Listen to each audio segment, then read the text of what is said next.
How you doing, man? I am doing good, thanks. How are you? Surviving.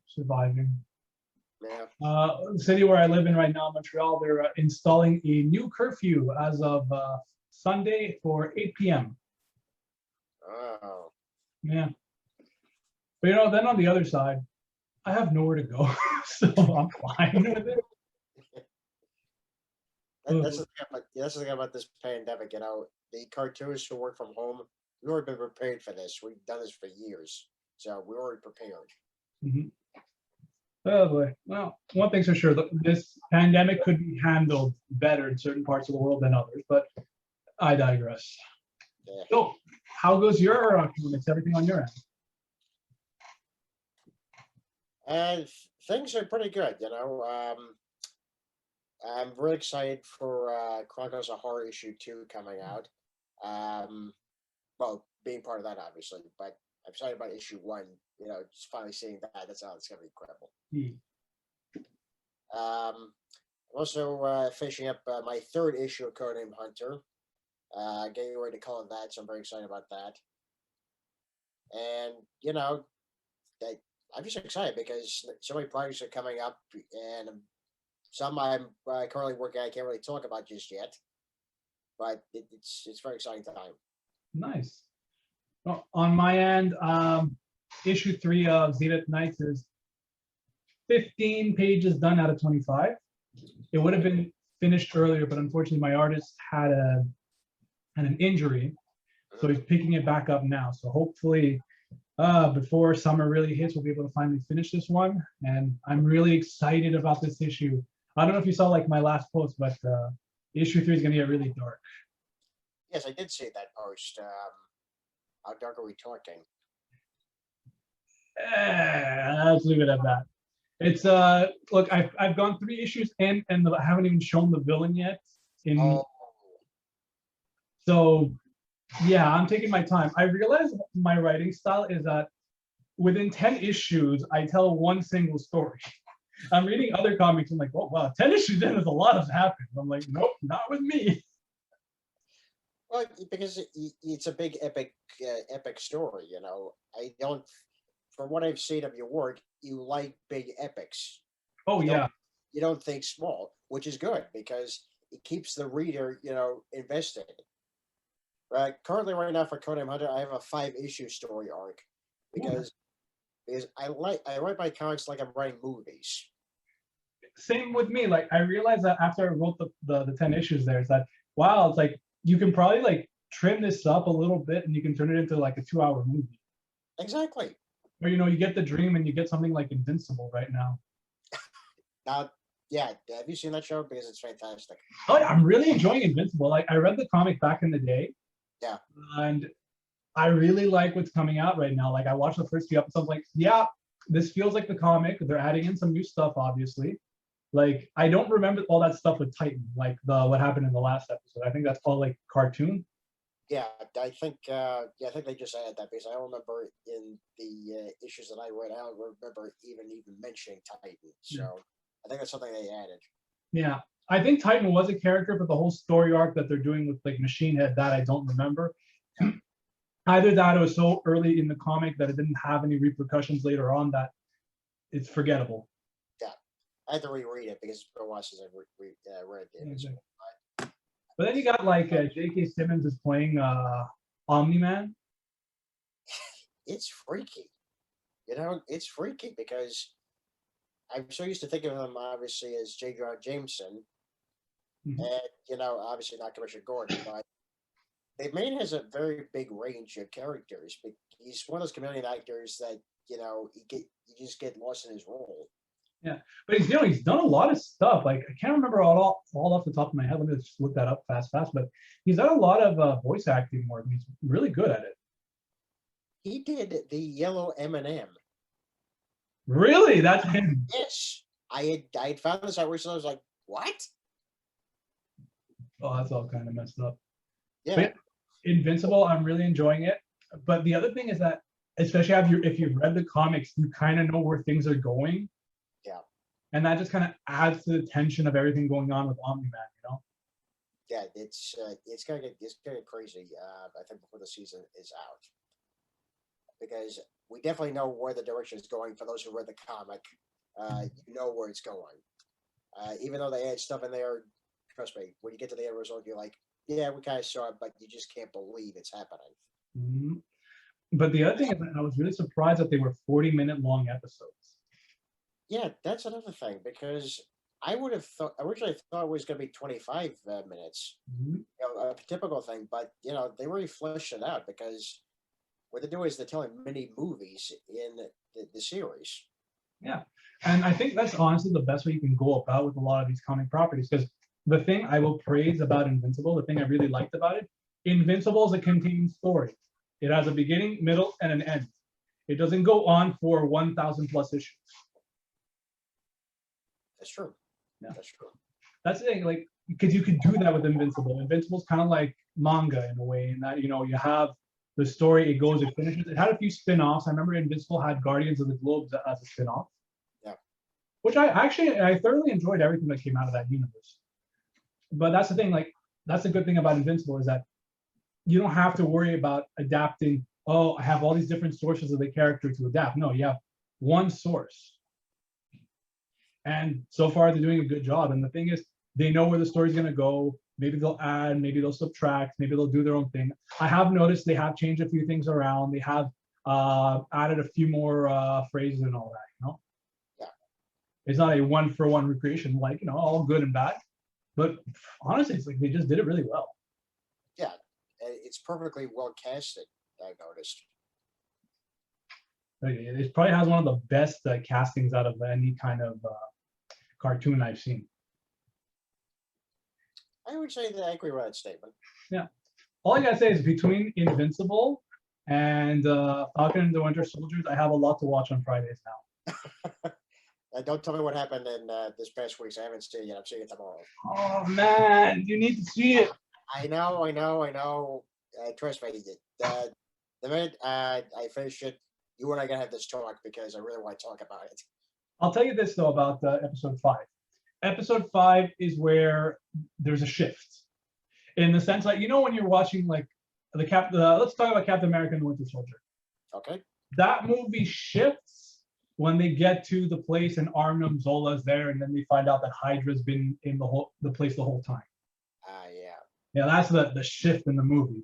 So for me, like, if you're thinking about Falcon and the Winter Soldier as a movie, that would be this point. Okay. Well, I really can't wait to talk about this after I watch it. Let's talk about the show for a second on a whole. Yeah. I would say that this show is probably the most grounded of the Marvel shows we've seen so far. To be fair, though, we've only seen 2. That is true. But it has a grittiness to it that I can't quite describe. It's very much like, obviously, Winter Soldier and Civil War. Well, you got to think about it as a Captain America. Like, especially the first 2. And you had the OG where, things take a slow ramp up.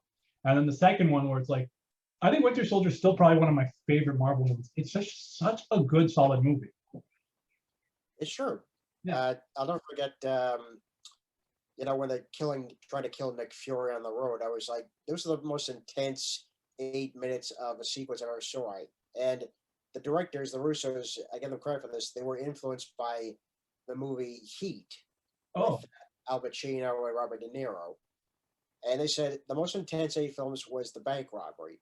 So we wanted to try to do something like that. And I remember being on the edge of my seat the entire time watching that sequence. I'm going to tell you something about bank robberies.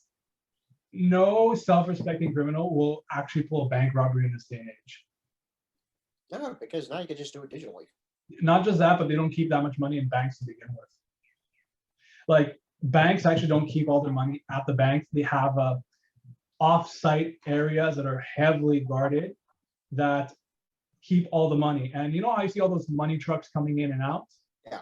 They pick up the cash and they deliver it to the banks, and then they take all the rest to a secure facility.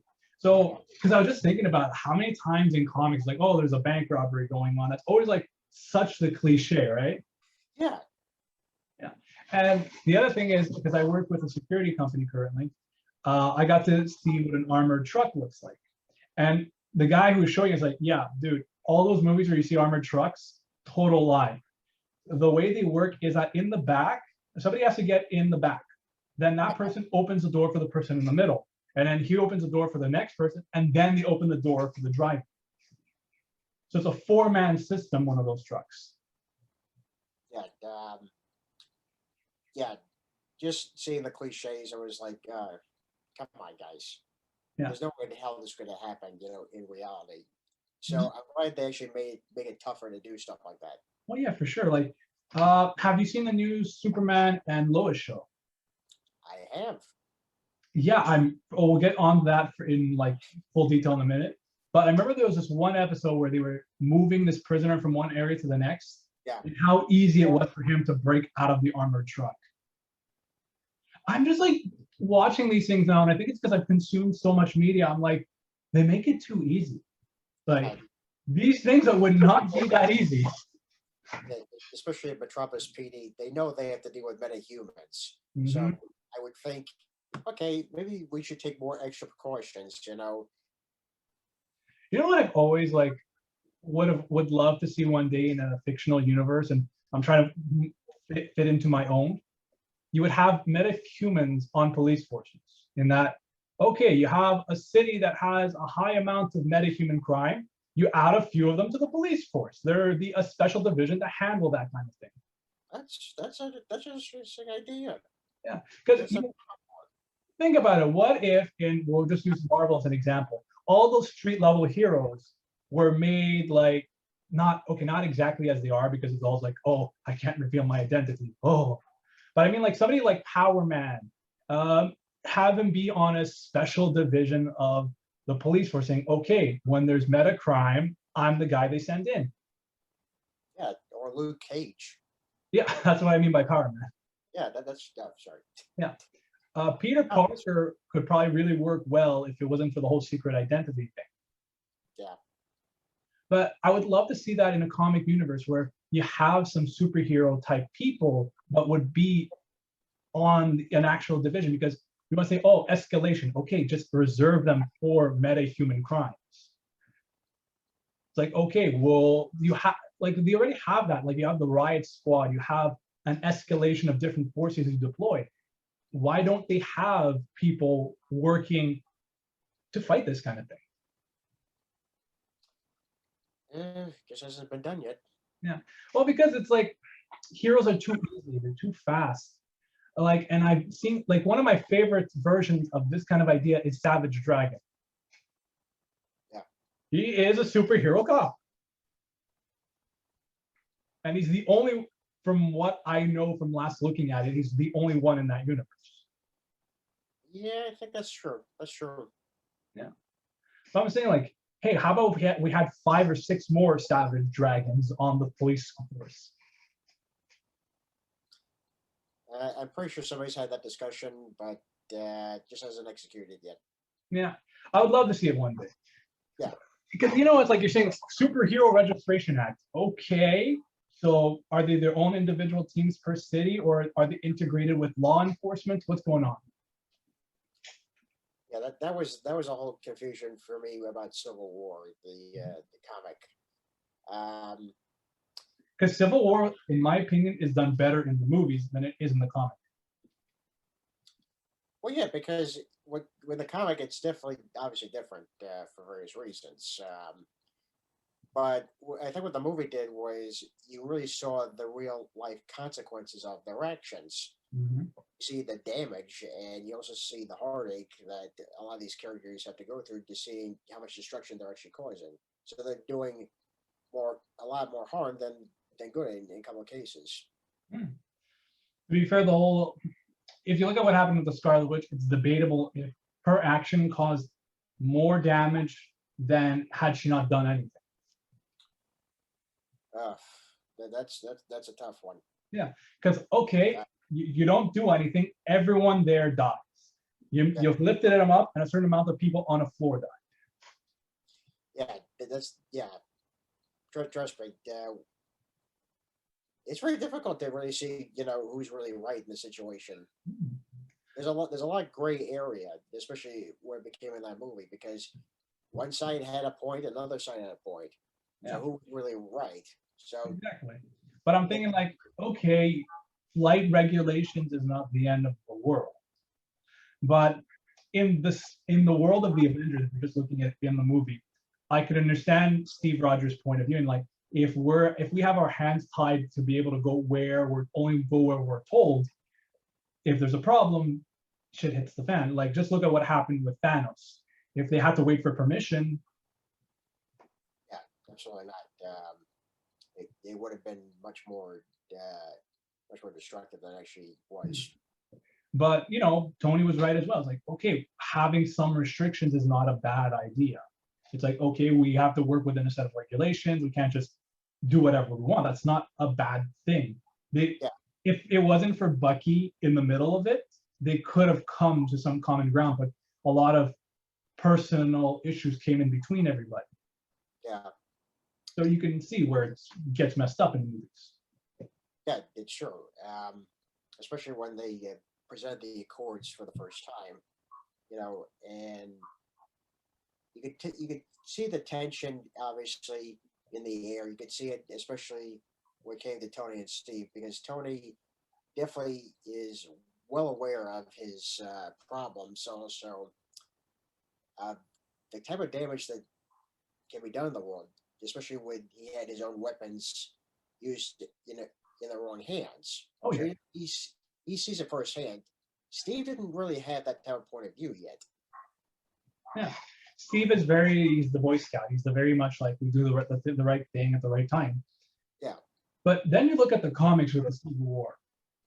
I can understand why people would freak out why that happened. Like, do you remember why it started in Civil War for Marvel?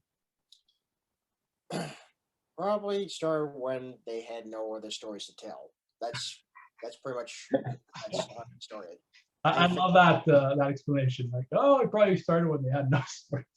I'm gonna use that. I like that.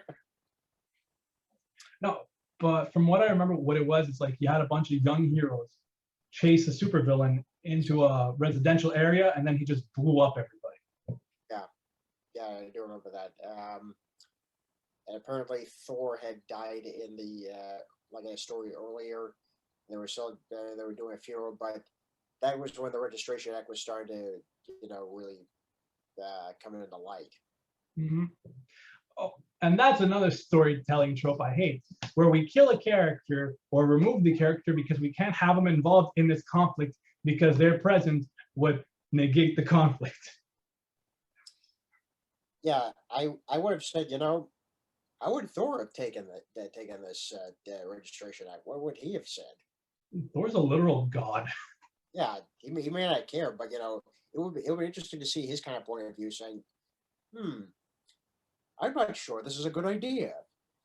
I just remembered the one scene from Secret Invasion where the Skrulls are about to head off against the heroes, and like where the Skrull Queen's like, our god has told us this world is ours, and then Thor shows up and like Nick Fury's like, yeah, well, my god says different.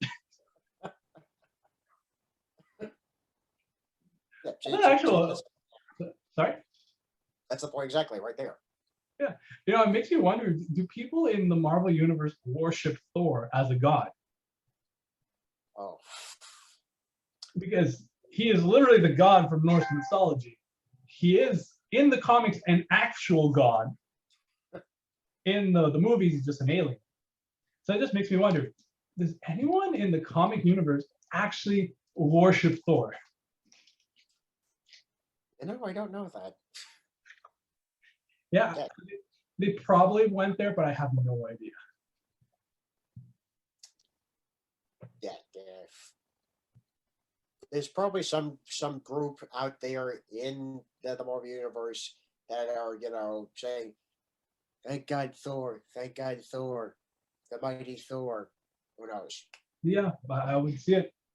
And like, think about it. If you're in the Marvel Universe as a religious person, and then when the gods of literal Norse mythology show up, I'm like, okay, so those are the gods that are real. Like, I could see like people converting to a religion to worship them because they're literally showing up and helping out. Yeah, who knows? Maybe they did say a story like that, but All you do is find out. God, Marvel's like 80 years old. Like they've probably done everything by now. Oh, and they probably just rehashed a lot of stuff, which is very true in a lot of these cases. Clone Saga. How many times have we gotten Clone Sagas? Let's see. The first one I believe was definitely what, in the 80s? You know, Yeah. Yeah. Then there was another one in the 90s. I remember that. That was a big event. Yeah, I think about maybe four. Yeah, there's also one for Miles Morales. He got his own Clone Saga. Oh God. Then the Ultimate Spider-Man got a Clone Saga. Yeah, remember that. I do remember one thing that they did, which was very smart. It was like, I think in the last 10, 15 years, God, I'm old. Where they remade the Clone Saga in 6 issues. In that they said this is a condensed version of that storyline from the 90s. And the ending is different in that, you know, Peter and MJ have their daughter, and Ben Reilly is continuing to be Spider-Man, having survived the Goblin attack. Yeah. So it's like an AU version of the Clone Saga, but only in the ending. Everything else is just kind of a condensed version of the Clone Saga. Yeah. I recently read Spider-Man Life Story, which is pretty much you see Spider-Man in the decades. When they get to the 1970s, they did a condensed version of the Clone Saga. Oh. Yeah, it's interesting to see how Peter has changed throughout the decades, especially in the 2000s, because they actually did cover Civil War in that section. So, Ed Wright, I would definitely recommend it. Yeah, it's like, hey, Civil War, I reveal my identity. Okay, now I'm going to make a deal with the devil and undo it. Yes, let's talk about this. Let's talk about this for a second, because I was incredibly bothered by that whole part of Peter's storyline in Civil War. Mm-hmm. I was like, you've paid yourself as a target. You paid your family members as a target, particularly Aunt May and MJ. Then you make a deal with the devil to not only save Aunt May, but also forget your marriage and forget everyone knew that you were Spider-Man. If you had had a conversation maybe with Doctor Strange, I think it would have gone a whole lot easier. Because you remember what the deal with Mephisto ended up doing was that Mephisto rewrote reality where, one, the marriage never happened, and two, Spider-Man found another way to undo it, in that he worked with Doctor Strange and Mr. Fantastic to spread some kind of mind-altering nano spell across the world, and everyone forgot his secret identity. Yeah. And I'm like, why did you do that in the first place? It could have saved so much trouble, so much grief. Mm-hmm. I don't. It's I don't get it. The reason why they wanted to do is like, well, we can't tell stories about a married Peter Parker because it kind of destroys the stories about the Peter Parker we want to tell. It's like the inherent problems with comic books. They always have to return to a status quo. Yeah, that's what I call lazy writing. Mm-hmm. Which is why I can appreciate Invincible, in that Invincible doesn't have that problem. It doesn't have a status quo reset. It just keeps moving forward. Yeah. Yeah, I definitely agree with that. Yeah. You know, what's actually interesting also is the status quos that have changed in the DC universe, Mm-hmm. particularly in the Batman series. Yeah. Well, Batman can't get married because he can't have a member of the Bat family be happy. Yeah, and he lost his millions, well, billions, I should say, because the IRS are not watching him. Of course, Batman's greatest enemy is the IRS. Yeah, because Joker stole all of his billions and had access to all of his tools and toys. Oh, yeah. So I'm like, this is a huge status quo change, but I think it was a necessary change because it tells more complex stories going forward. So that's smart on their end. That's smart on their end, but that's about where they're smart in. That's about all they're smart in, because I've not been happy with Superman at all. Yeah. But then you got to ask yourself, how long is the status quo going to last? So give it about 2-3 years, then Batman's got his millions again. Uh, it's too soon to tell. I remember there was a really good comic about this. Did you ever read the Kid Loki comics? Yes, I did. Yes, I did. So there was this thing where after Ragnarok, all the Asgardians were reborn, and Loki was reborn as a child, as a completely new reincarnation of him. And he's being guided by this crow, which his end goal is to replace the current Loki with the old Loki. And the whole commentary that's going on throughout the comic is that, it doesn't matter what you try to do, forces will always will force you to be who you were, not who you are.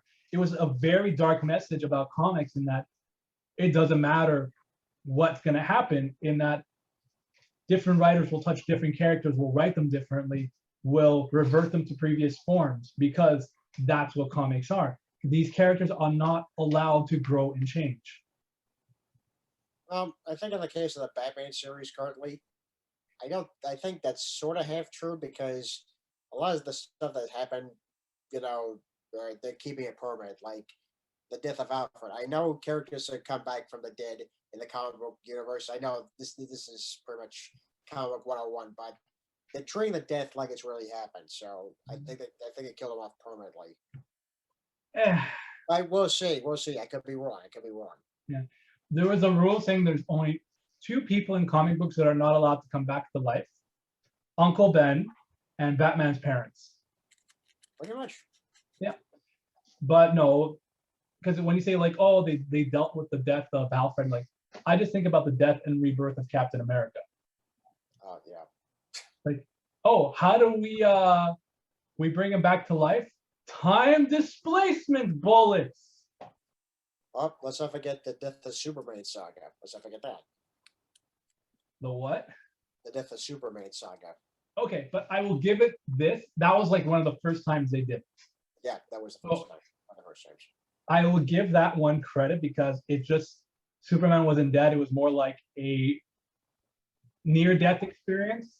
But like, I can't stand the ones where, like, what Batman, same thing. He got shot in the head with a gun. It was once again a time displacement bullet.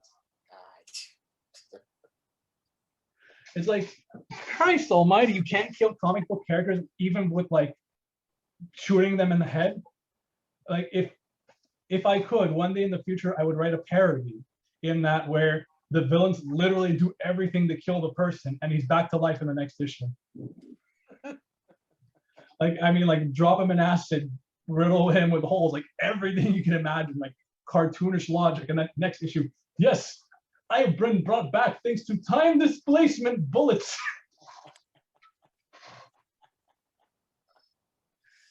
God, bad trope.